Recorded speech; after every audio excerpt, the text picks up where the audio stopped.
Bueno, buenas tardes a todos. Es un placer muy grande estar aquí de nuevo este año. Y fui cambiando, como siempre, lo que pensé que iba a decir a lo largo del tiempo.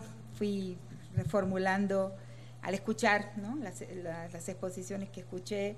Iba contestando algunas cosas que los expositores iban hablando y complementando. Entonces voy a referirme un poco de esa manera, ¿no? Pero antes quería, como hay mucho tiempo, son 2 horas, es una de las cosas que siempre defiendo, la idea de pensar en conversación. Me ha rendido importantes momentos de mi pensamiento la interacción con el público. Por ejemplo, la idea del desmontar el mandato de masculinidad surgió en Buenaventura, en Colombia, cuando alguien del público me preguntó cómo se para con esta guerra, y respondí: la única forma de parar una guerra en la cual no hay comienzo ni final, no hay una declaración de guerra ni un armisticio, la única forma de detener esa guerra, y después pensé, la única forma de detener cualquier guerra es desmontar el mandato de masculinidad. Ese momento, que es un momento de mi fase actual de pensamiento, surge de una interacción con una audiencia en Colombia. Entonces creo que es muy fértil el pensar conversando, escuchar y pensar para responder. Así que en algún momento, cuando termine mi exposición inicial, quisiera que me preguntaran desde el público con naturalidad, como si estuviéramos conversando. No necesitan escribirlo en un papelito, soporto cualquier tipo de pregunta. Entonces, siempre que no sea muy larga, porque ahí no da tiempo a otras personas preguntar, ¿no? Pero estaba escuchando la intervención del rector, y pensaba en qué linda persona, y me acordé de algo, de una anécdota de mi vida hace unos 9 años, cuando me reencontré con mi compañero actual, y fue un reencuentro porque hacía muchísimos años, como 40, que no nos veíamos, y por teléfono, bueno, yo dije, no, tengo 58 años, no, ahora tengo 67, ¿no? No, tengo 58 años, no. Y de repente él me dijo en la conversación: mira, Rita, me dijo, y es un hombre simple, un hombre que, como él dice, tuvo que hacer un agujero en la pared para pasar a segundo grado, pero es un artista, es un músico, y me dijo: mira, Rita, dice, al final, la obra más importante que hemos hecho en la vida, la obra más importante que tenemos, es la persona que somos. Y me acordé cuando el rector hablaba y pensé en su persona, y pensé cómo la persona que somos es realmente la única, en realidad, la única obra que tenemos. Entonces yo, y espero que ustedes también, todos trabajamos, pensamos, etcétera, producimos análisis, citas de autores, en fin, conocimiento, pero sí, no nos debemos olvidar de eso, ¿no? Que en última instancia y en primera instancia, o sea, el resultado final es la persona que construimos para el mundo, ¿no? En el mundo. Entonces, dicho esto, quería hablarles de algunas cuestiones que ya surgieron aquí, o aquí en la sala, o en las conversaciones que tuve antes de llegar con algunas personas, ¿no? La primera es la cuestión del fascismo, ¿no? Sí, porque como he dicho muchas veces, y que no quiero repetirme, pero no vengo acá a decir lo que ya dije y ya escribí, vengo a decir lo que pensé ahora, ¿no? Pero sí hay algo fundamental de mi pensamiento, que es la recomendación de no guetificar el tema de la mujer. O sea, veo constantemente la tendencia y la presión hacia que el tema de la mujer es un problema de las mujeres. Eso es un error cognitivo y político de enormes consecuencias. El problema de la violencia contra las mujeres es un síntoma, es un epifenómeno de la estructura rapiñadora, de la estructura marcada por la dueñidad, del momento histórico que vivimos. Entonces, yo me niego a pensar exclusivamente y por separado la cuestión de la violencia contra las mujeres. No me curvo a eso, no es mi feminismo. Quizás voy a volver a este tema en un ratito. Entonces voy a hablar sobre el tema del fascismo, ¿no? ¿Es o no es fascismo? Cuando estaba escuchando a los que me precedieron aquí y a la dificultad de ver si se trata o no de un fascismo, las políticas que estamos viendo en Filipinas, en Brasil, también en Argentina, con la ministra de Seguridad Pública, Patricia Bullrich, que es prácticamente alguien que promueve el asesinato legal a manos de la policía y del ejército. Estaba pensando en los discursos fundamentalistas que estos gobiernos emiten, enuncian y en los cuales se apoyan, si es fascismo o no es fascismo. Y ahí me di cuenta, pensé con más claridad hoy mismo, que en realidad el fascismo no es una política, sino una estrategia política. Y hay que separar muy bien lo que es una estrategia de lo que es una política. O sea, pensando en Alemania, digamos, que fue el modelo de una doctrina fascista, lo que estaba por detrás, quien vio aquella maravillosa obra de teatro de Bertolt Brecht,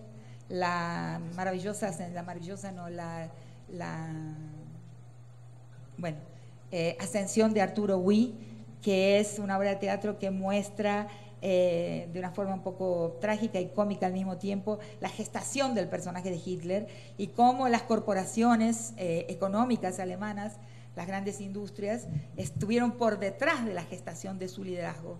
Entonces, ¿qué fue el fascismo? Porque la meta política era la consolidación de los intereses de Alemania vis-a-vis, o sea, en conflicto con otras potencias económicas como los Estados Unidos, ¿no? Esa era la política. Ahora, la estrategia fue el fascismo. Tenemos que hacer una clara diferenciación. Y si lo consideramos así, estos gobiernos sí son fascistas, porque toda política del enemigo es fascista. O sea, ¿cuál es la característica de la estrategia fascista para defender intereses que no son lo que se expone a la luz del día? O sea, vi en el momento anterior una cierta confusión en varios de los exponentes entre qué es lo que se está defendiendo, cuál es la meta, ¿no?, de esos gobiernos, de esas políticas, y otra cosa, cómo se lo defiende, cómo se lo promueve. Y lo que se está defendiendo es un orden económico de dueños, de concentración extrema, de rapiña final sobre el planeta y sobre los cuerpos. Eso es lo que se está defendiendo. Ahora, ¿con qué estrategia política se lo defiende? Con la estrategia del fascismo. ¿Y en qué consiste la estrategia del fascismo? Consiste es una política siempre del enemigo. O sea, la construcción de un enemigo como representante del mal que se debe eliminar, y eso mancomuna, se elige un enemigo que permite el mancomunamiento de la población, de la sociedad de masas, de una sociedad de gente, como dice Hannah Arendt, que es la que nos enseña a pensar, ¿no?, los totalitarismos. Es decir, los alemanes en la época del nazismo no eran solos, eran aislados. O sea, el aislamiento es lo que determinó su vulnerabilidad. Entonces, en una sociedad de masas, de individuos solipsistas, aislados, insulados, encapsulados, de hogares cápsula, como es la familia nuclear hoy, que nadie ve lo que hay adentro. O sea, ese encapsulamiento de los individuos y de la familia también va permitiendo un Estado autoritario y un Estado de tipo fascista que va a convencer entonces que existe un enemigo común para todas esas cápsulas que somos los individuos en esta fase final del individualismo. Afortunadamente en nuestros países en nuestros países tenemos ese proceso en curso, pero tenemos todavía jirones de comunidad, aún en las metrópolis. No debemos olvidarlo y debemos trabajar en eso, debemos crear retóricas de valor para esas jirones de comunalidad, de convivialidad y de vincularidad que todavía en América Latina existen y que es imposible o realmente muy raro que, como pasa en Europa o como pasa en los Estados Unidos, alguien se muera y nos enteremos 7 días después por el mal olor. O sea, nosotros husmeamos y eso lo hemos considerado como un defecto, lo que quizás es un valor. O sea, ese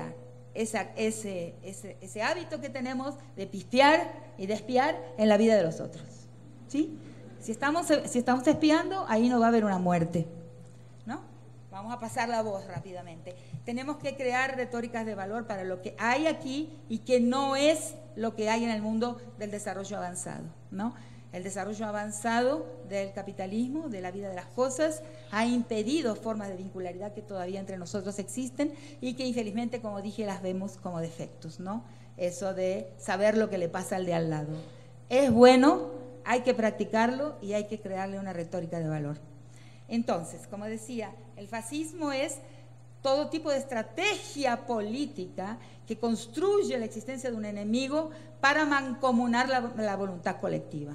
Es solamente eso. Y es una estrategia que sirve y que, como he dicho en algún momento últimamente y que me ha valido unos cuantos cascotazos del feminismo, de los feminismos, puede existir, por ejemplo, una estrategia fascista dentro de un feminismo que en algunas situaciones pasa a ser un feminismo del enemigo. Yo soy absolutamente contraria, no es mi feminismo, pero hablo de feminismos en plural y creo que la pluralidad del movimiento es muy importante y el hecho de que existan disidencias, divergencias, debates furiosos dentro del movimiento feminista es su fuerza y no su fragilidad.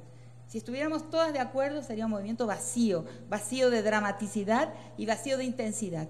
El movimiento es intenso porque hay voces divergentes que se levantan y debaten, ¿no? Entonces, ese pluralismo al interior es de extremo valor, debemos preservarlo y ver que sirve a volver nuestras vidas más intensas y más divertidas, argumentando para defender lo que pensamos. Dicho esto, digo que el feminismo del enemigo, como es un cierto tipo de feminismo que se mancomuna por detrás de la acusación, a veces de una manera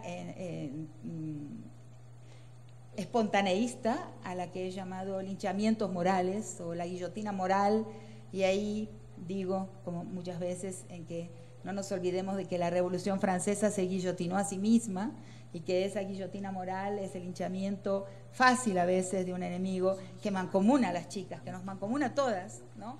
Cuando es un linchamiento no sirve.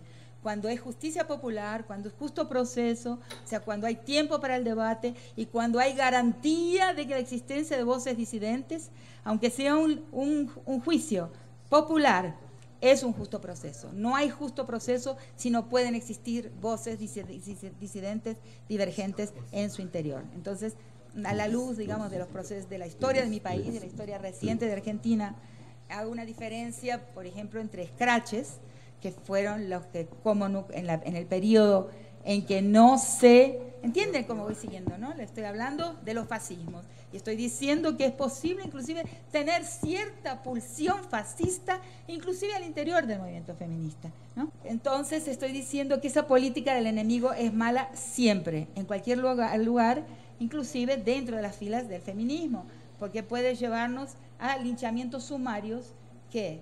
Es verdad que, aunque es verdad que el tema del acoso es un tema serísimo que crece y que afecta a la vida de muchas de nosotras cada vez más, pero es también importante darse cuenta que hay casos en que las acusaciones son de corte fascista, o sea, de corte espontaneísta, sin el debido justo proceso, que no es un justo proceso estatal, es un justo proceso comunitario, entre nosotras, de debate, pero donde debe estar definitivamente garantizada la divergencia, la voz de la duda, etc. Entonces ahí hago una gran diferencia entre el escrache, que en la historia de Argentina, cuando no había justicia de Estado contra los genocidas, o sea, en el largo periodo de lo que se llamó las leyes de impunidad, en que no era posible, que suspendieron los juicios a los genocidas militares, y aparece la obediencia debida, y se suspende la continuidad de los juicios. Entonces la gente hizo juicios populares, pero esos juicios populares que se llamaron escraches, la preparación de un escrache tardó muchísimo tiempo, no fue de un día para otro. Ahí vive un general, ahí vamos y hacemos un movimiento adelante de su casa. No fue así. Se entrevistó a la mayor parte de sus vecinos o a todos sus vecinos durante mucho tiempo. se debatió exactamente sobre cuál fue su papel, qué testigos había, qué testimonios existían de cómo actuó durante la dictadura. Eso demoró meses y a veces más de un año, y ahí se partió al escrache. Entonces, es muy importante tener presente que un linchamiento moral no es un escrache. Un linchamiento moral o una guillotina moral es un juicio sumario sin el tiempo necesario para debatir el tema. Inclusive en mi país no conozco en ese sentido sobre este tema de la realidad mexicana. Están muchos juicios sumarios se hacen en las escuelas secundarias. A veces a jovencitos que todavía no han tenido el tiempo necesario para distinguir el bien del mal, porque como todos nosotros sabemos, distinguir el bien del mal lleva bastante tiempo y a muchos nos lleva una vida entera. Entonces, puede existir, solo para concluir este primer momento, un fascismo también, una pulsión fascista, podríamos llamarle, al interior del movimiento feminista, y de que el enemigo es el que nos mancomuna. Y como digo muchas veces, nuestro enemigo es el orden patriarcal como un orden político, y no los hombres. O sea, porque hay mujeres que trabajan para el orden patriarcal. Puedo dar una cantidad de nombres, por ejemplo, Margaret Thatcher es el ejemplo que uso siempre. Era una mujer, pero trabajaba claramente para la guerra, trabajaba claramente contra las mujeres, en el sentido de que en Inglaterra, cuando hubo problemas con el mercado de trabajo, cuando hubo, como se llama en España, el paro, o sea, cuando no había demanda, o sea, trabajo para la gente, lo primero que hizo fue mandar a las mujeres a la casa, cerró todas las creches públicas. Entonces era una mujer. Condoleezza Rice era una mujer y negra. Entonces no basta el cuerpo para garantizar nuestra posición política. Hay mujeres patriarcales y hay hombres que se dan cuenta de que es urgente desmarcarse, correrse, salirse del mandato de masculinidad. Entonces, otro tema es el tema de cuando hablamos de los crímenes contra las mujeres, la violencia contra las mujeres, es volver a caer en la cuestión, y eso es algo que he visto en México todo el tiempo, y ya les voy a contar, el interés inmediato de los crímenes contra las mujeres. Me parece tanto esfuerzo hecho, ¿no? En mi texto, La escritura en el cuerpo de las mujeres asesinadas en Ciudad Juárez, tanto que pensé y escribí, la gente lo lee, la gente lo cita y no entiende lo que dije. Nunca en mi vida usé, por ejemplo, la expresión crímenes de odio. No es parte de mi vocabulario, ¿no? Entonces ya escuché en una misma mesa en que hablé en público, la persona que estaba al lado mío me citó diciendo que yo dije, me pasó 2 veces, a decir verdad, me pasó ahora también en Boston, una de las personas que estaba en la mesa citó como, hablando de los crímenes de odio. No es mi expresión, porque yo, mi esfuerzo constante al entender los crímenes contra las mujeres es retirarlos justamente del deseo, de la emoción y de lo psíquico. Yo los coloco en lo político. Los crímenes contra las mujeres son plenamente políticos. Trato, haciendo un esfuerzo sobrehumano de vocabulario, sacarlos de la libido, sacarlos de las emociones. Son crímenes que son evidencias y formas de promoción de un orden que es político, que es el orden patriarcal. Entonces, todo el sentido común, claro, eso sí, los empuja al campo del deseo, de la libido y de la sexualidad. Yo los retiro inclusive de la propia sexualidad. Tanto que en mi texto sobre Ciudad Juárez hay un momento en que digo, estoy convencida de que algunas de las personas que participan ahí lo hacen no queriendo, o sea, lo hacen porque deben hacerlo para poder formar parte de la corporación mafiosa. Entonces, en Guatemala, inclusive, en el peritaje sobre Sepurzarco, al leer los testimonios de las mujeres víctimas, hay un momento en que los soldados que participaron en su violación constante cuando fueron durante 6 años sometidas a prostitución forzada en un cuartel. Al final, cuando termina ese periodo, el periodo de la guerra, yo le llamo periodo del genocidio indígena, los soldados se disculpan y dicen, nosotros no queríamos, y hay evidencias de una programación para hacerlo, o sea, de una preparación. Cuando el soldado, por ejemplo, viene de una aldea indígena o de un medio indígena, los indígenas no tienen en su experiencia próxima el crimen de la violación, el acceder a un cuerpo forzadamente. Y son entrenados, y en los manuales hay evidencia de que hubo un entrenamiento para el acceso sexual forzado en sus víctimas. Entonces, nosotros naturalizamos que hay un hombre y naturalmente ese hombre es loco por sexo. Eso es un error del sentido común que hay que sacar de ahí. La rendición sexual de una mujer es un acto de poder, pero más que un acto de poder, es un acto de exhibición de poder a otros hombres. O sea, sin otros hombres mirando y evaluando ese gesto, la violación no existe. O sea, es un espectáculo autorreferido de una capacidad de potencia y poder de subordinación de un cuerpo-territorio. ¿Entienden?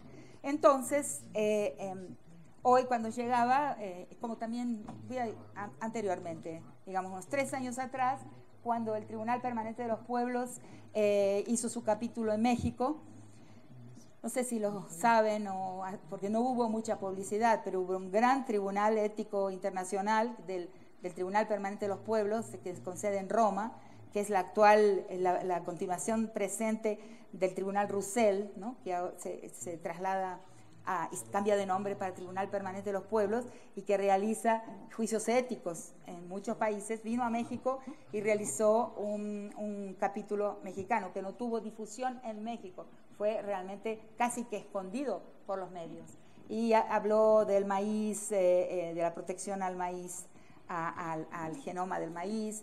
Habló también, otro tribunal fue sobre la criminalización del movimiento social, y otro de los tribunales fue en Chihuahua sobre feminicidios, y ahí participé.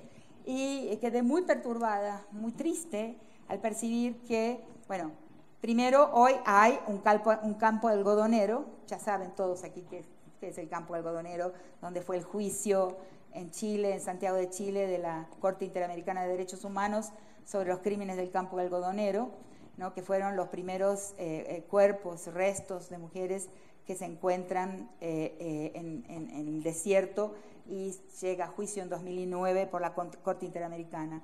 Entonces, hoy el campo algodonero, el lugar donde se desoban, desoban en portugués, donde se tiran los cuerpos, se llama Arroyo Navajo. No sé cuán sabido es eso en todo México. Hay un lugar que es un pequeño arroyo en el desierto llamado Arroyo Navajo, donde se tiran cuerpos de mujeres igual que en el pasado.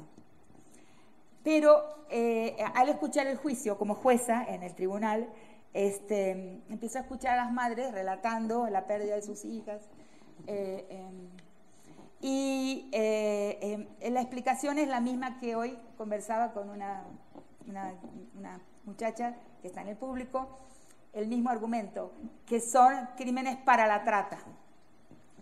La creencia de que es un crimen instrumental. Todo mi esfuerzo fue, en el 2006, cuando escribí el texto, mostrar que no es un crimen instrumental.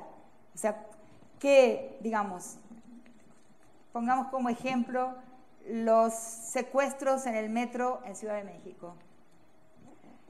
Es necesario un espectáculo tan impresionante como secuestrar a 2 o 3, no sé cuántas fueron, mujeres en el metro para conseguir mujeres para la trata. No lo es. Se secuestran o se reclutan, más exactamente, mujeres para la trata, que es un crimen infame, que es un crimen que yo lo sitúo dentro de mi categoría de femigenocidio. A la trata la considero un femigenocidio también, porque llega a condiciones concentracionarias, o sea, las personas que viven tratadas viven en condiciones concentracionarias de existencia, lo que es una de las formas del genocidio para Naciones Unidas. Entonces yo creo que la trata debería ser un crimen de femigenocidio, o sea, un tipo de genocidio de mujeres. Pero para la trata, quien secuestra para la trata o quien recluta para la trata no hace un espectáculo de su crimen. Y el secuestro en un metro es un espectáculo del crimen. Es mostrar a la sociedad que se puede hacer eso. Por eso mi énfasis todo el tiempo y mi esfuerzo con Ciudad Juárez y hasta el presente, así como es el de retirar de la libido estos crímenes, mostrar que son políticos, mostrar que son crímenes de poder y que no son instrumentales en un sentido inmediato, es decir, no son para algo, no son para agarrar a una mujer y ponerla en un prostíbulo para que me dé dinero. Una mujer para eso se consigue de otra forma y a escondidas, sino que son un espectáculo de poder, por eso les llamo de crímenes expresivos. Es decir, todo mi texto de Ciudad Juárez, que muchísima gente está traducido a no sé cuántas lenguas, lo leyó, pero no entiende la tesis central del texto. La tesis central es que se trata de violencia expresiva mediante la cual un grupo de personas le dice al mundo que son dueños de un territorio, o sea, son crímenes de soberanía territorial. Se expresa en ellos, se escribe en el cuerpo de las mujeres el mensaje de que esa jurisdicción tiene dueños. Entonces, si yo saco a una persona de un metro, que toda la televisión y toda la sociedad mexicana sabe de eso, estoy pasando un mensaje a la sociedad y estoy diciendo a la sociedad que hay personas, que hay grupos de personas, que hay grupos, que hay organizaciones criminales que son impunes. No tiene un interés de, ay, qué bonita la chica, la pongo en un prostíbulo. No es por ahí, nos lleva en una dirección totalmente equivocada esa lectura de ese crimen. ¿Entienden? Entonces, de nuevo, el tema de cuál es el fenómeno y cuál es su epifenómeno. Igual que en el tema del fascismo, la política de la concentración y de la dueñidad es el fenómeno y la estrategia, el epifenómeno, la manera en que lo hago es generando una política, una estrategia fascista de identificación de un enemigo común. Ahí la gente se rinde a mi dueñidad. En el segundo caso, hablo de mi dueñidad, hablo de mi posición de dueño en el mundo, de dueños en el mundo, de mi organización con poderes omnipotentes, de arbitrio absoluto. Ahí está la idea de arbitrio también, de discrecionalidad, de control de la vida.